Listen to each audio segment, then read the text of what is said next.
Hello guys, welcome to our YouTube channel cinema పాఠాలు. రీసెంట్గా ఇన్స్టాగ్రామ్లో రీల్స్ చూస్తున్నప్పుడు ఒక రీల్ని అయితే చూశాను. ఒక అబ్బాయి ఫైల్ పట్టుకొని కోర్ట్ బయట అయితే వెయిట్ చేస్తూ ఉంటాడు. కోర్ట్ లోపలికి వెళ్ళిన తర్వాత ఆ జడ్జి ఫేస్ని చూసి షాక్ అవుతాడు. మళ్ళీ ఏడవడం అయితే స్టార్ట్ చేస్తాడు. నాకైతే ఇది ఏ మూవీ అని ఏమీ బేసిక్ ఐడియానే లేదు. తర్వాత ఆ జడ్జ్ అప్రూవ్డ్ సీల్ ఇచ్చిన దాకా అక్కడే ఉండి ఆ ఫైల్‌ని తీసుకొని వెళ్ళి వాళ్ళ అమ్మ కాళ్ళ మీద పడి గట్టిగా అయితే ఏడుస్తాడు. ఈ మూవీ ఏదో చాలా ఇంట్రెస్టింగ్‌గా ఉంది అని కమెంట్స్ అయితే చూశాను. మూవీలో అందరూ చాలా పాజిటివ్‌గా కమెంట్స్ ఇచ్చారు.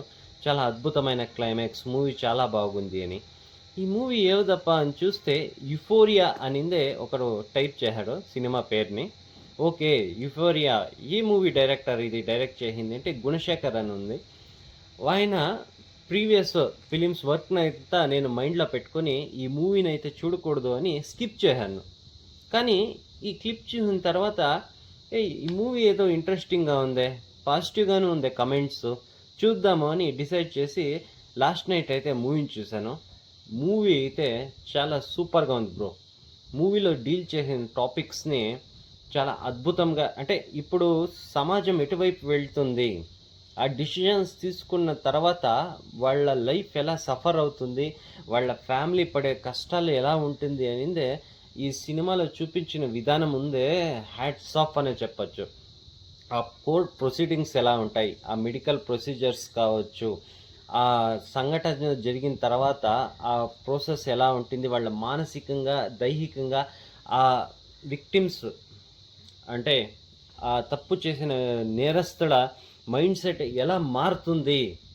ఎంత నరక యాతన వాళ్ళు పడతారు అనేది ఈ మూవీలో చాలా అద్భుతంగా అయితే చూపించారు. ఒక అమ్మాయి తను ఎలాంటి డ్రెస్ వేసుకుంటుంది, ఎలా మాట్లాడుతుంది అనే దాన్ని బట్టి ఆ అమ్మాయి క్యారెక్టర్‌నయితే మనం జడ్జ్ చేయకూడదు. తన లైఫ్‌లో అటువంటి ఇన్సిడెంట్ జరిగిన తర్వాత ఆ హీరోయిన్ తన మీద జరిగిన ఆ వైలెన్స్‌ని తను ఎలా ఎదుర్కొంది?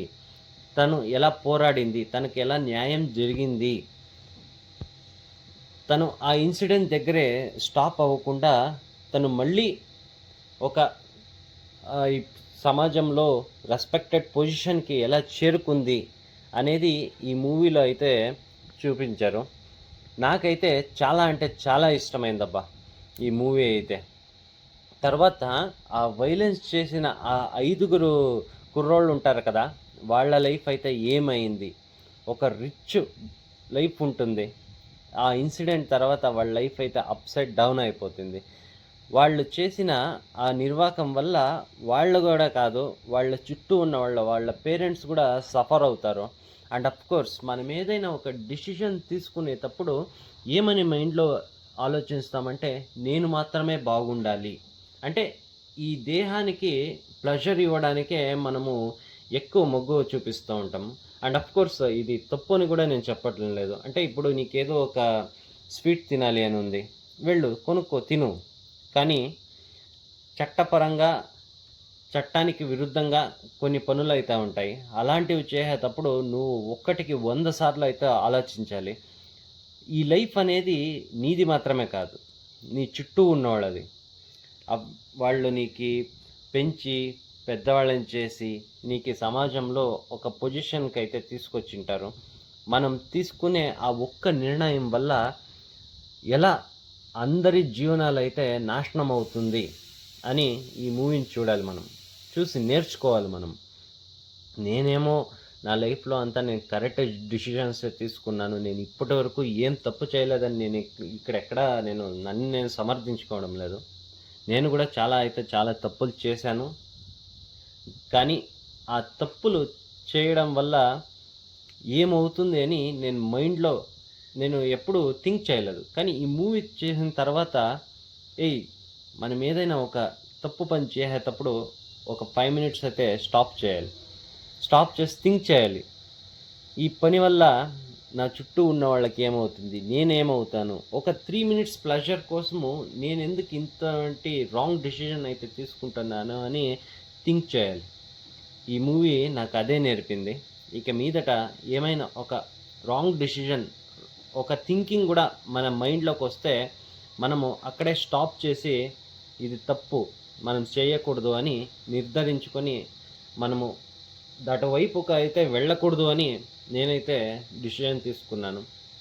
మీలో కూడా ఇటువంటి మార్పు అయితే రావచ్చు.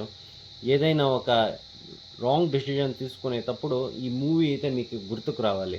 అలాంటి సీన్స్ ఉన్నాయి ఈ మూవీలో. ఇంకొక మెయిన్ టాపిక్ ఈ మూవీలో డీల్ చేసిండేది డ్రగ్స్. ఈ రీసెంట్‌గా చాలామంది డ్రగ్ అడిక్ట్స్ అయితే అవుతున్నారు.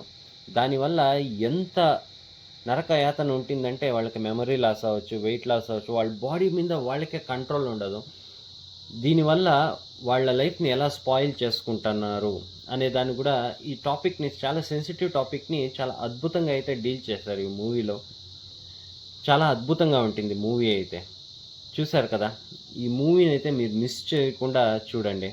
ఎందుకంటే మన నిర్ణయాలు మనల్ని మాత్రమే కాదు, మన చుట్టూ ఉన్నవాళ్ళని కూడా ప్రభావితమైతే చేస్తుంది. ఈ మూవీనైతే మిస్సే చేసుకోకండి. చాలా అద్భుతంగా ఉంది. ఈ వీడియో మీకు ఇష్టమైతే లైక్ చేయండి, షేర్ చేయండి, సబ్స్క్రైబ్ చేయండి. Thank you.